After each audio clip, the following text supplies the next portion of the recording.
In this video, we are taking you on a perfect 2-night getaway to a truly underrated gem on the coast of beautiful France. A town that most tourists tend to ignore, Roscoff is truly an incredible place to visit. It's a historic old town packed with fun things to do and amazing culinary delights to enjoy. If you prefer a quiet escape and avoiding those awful tourist trap destinations, then join us on day one of this amazing slow travel adventure. With all that being said, let's head on a wander, shall we?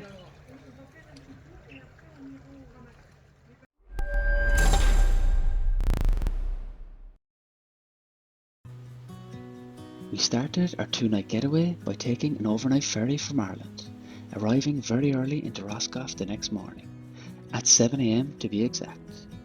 If you're interested in travel videos, I have a full video on this ferry trip on my channel as well. Also, I will show you Roscoff on a map here real quick, so you get a sense of where it is in relation to France and Europe. Roscoff Port is actually a very popular entry point for many Irish and UK tourists, allowing them easy access to other parts of France like Brittany, the Loire and Aquitaine regions. And I just want to say right now, I apologise for any god-awful pronunciations you may hear from me in this video. While we were foot passengers on this ferry, the majority of people take their own vehicles, and once they've reached the exit to the port, they simply swing a left on their journey into mainland France, never thinking about or mentioning Roscoff again until their ferry home at the end of their holiday.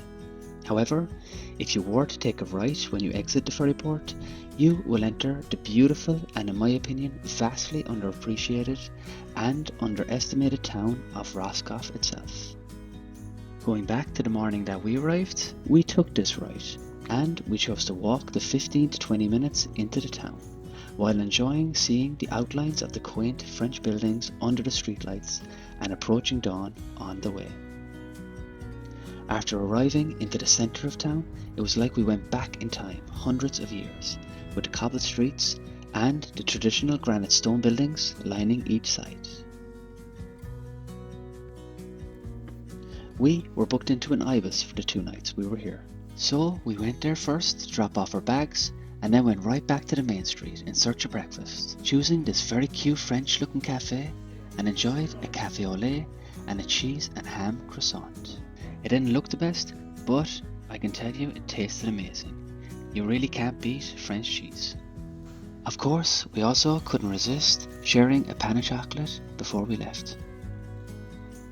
On leaving the cafe, we got our first look at Roscoff in the daylight, with the sea located right behind the main street.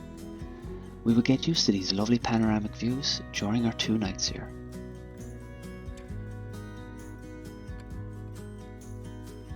The plan for our first day here was to visit an island off Roscoff that I never even heard of before I started researching for this video. The island is called IDYLLIC, and you can grab a ferry from the little port at the old town. Visiting this island was one of the highlights of the trip for us. I am only going to show you a few clips from our time on the island because I have a full dedicated video of our day trip to IDYLLIC that you can click on at the end of this video, on my channel, or in the description below if you're interested. And trust me, this is really a hidden gem that we were so glad to be able to find and experience.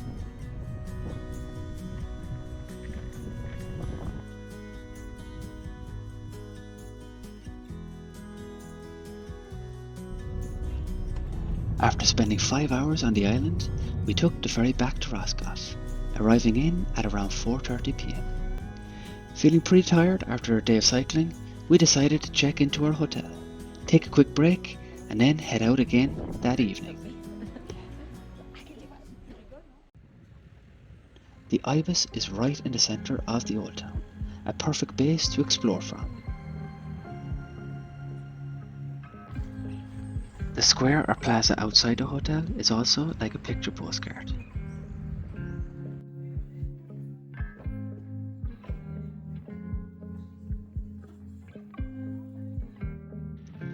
This is the room we will be staying in over the next 2 nights and 3 days. It's very basic, but we tend to go for the best value options when it comes to accommodation when we travel. As long as the room is clean and the mattress is comfortable, we are pretty much happy campers. This double room cost us €147 for the 2 nights, including taxes, which is a bargain really when you account for a central location.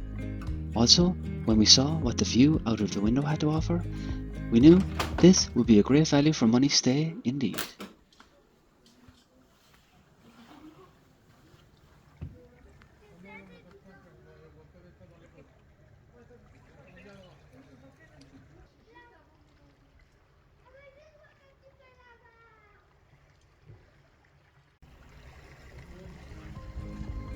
From our room, we could even see IDYLLIC in the distance, the island we had visited earlier that day, which was pretty cool. After taking a quick break, we were back out again, this time checking out a church dating back to the Renaissance era, which was conveniently located right beside our hotel. The church is Gothic in style, and its bell tower dates from approximately 1575, over 450 years ago.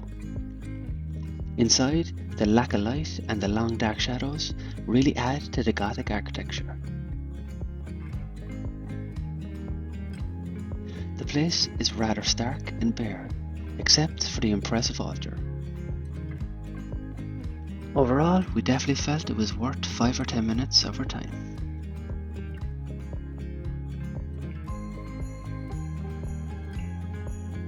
After the church, we spent a little time exploring some of the really narrow alleyways that can be found in the old town.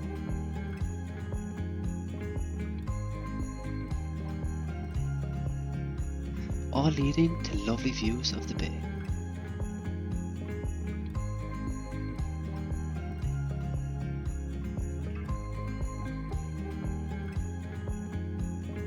While we did have food on the island earlier, we started to feel peckish, so we decided to grab a few snacks to keep us going for the evening. It didn't take us long to find a place, a French bakery or boulangerie, which enticed us in. While the pastries looked good, we only ended up getting a French baguette. Sometimes just eating an artisan roll like this is more than enough. Do you ever do the same? Let me know in the comments.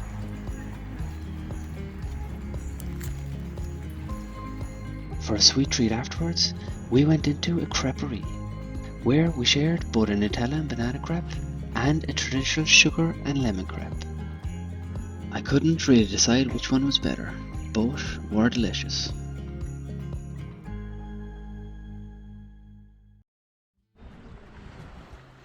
Before the darkness settled for the evening, we wanted to get a quick walk in, so we headed back over to the old port where we had grabbed the ferry from this morning. Here you will find a fantastic raised walkway over the water, called the Estacade de Roscoff.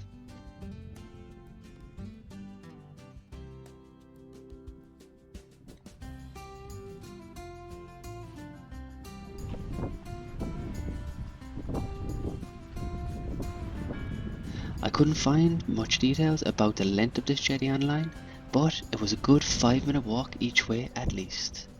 This jetty is used during low tide by passenger boats to ferry people over and back to IDYLLIC. In high tide, you board the ferries from inside the dock itself instead, like we did this morning. Nearly there.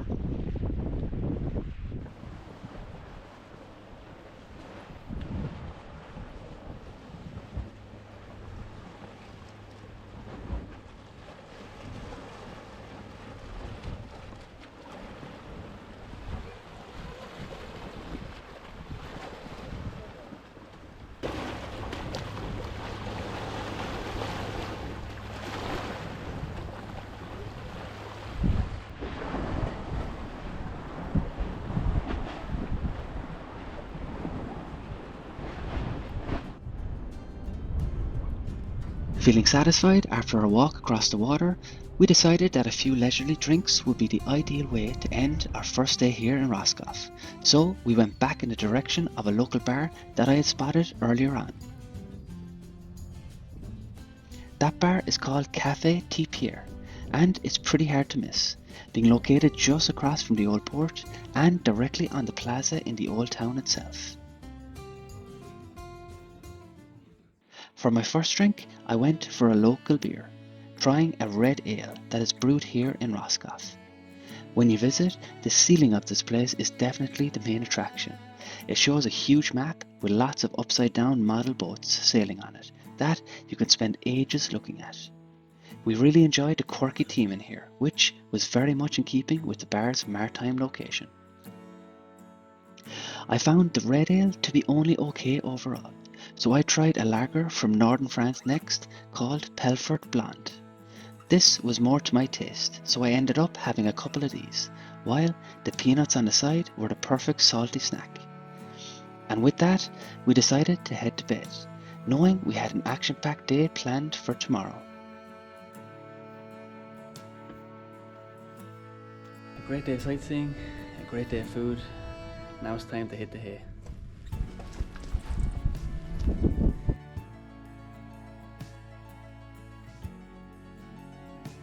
Okay, so that's part 1 of our Roscoff trip completed. But be sure to subscribe to my channel, Gotta Wander, so you don't miss the next video, part 2, coming very soon. In the next one, we delve even deeper into quiet French town life, stuff our faces with even more delicious French food, and even go tropical as we explore the many things to do in this picturesque part of the world. Also, before you go, be sure to check out these videos next.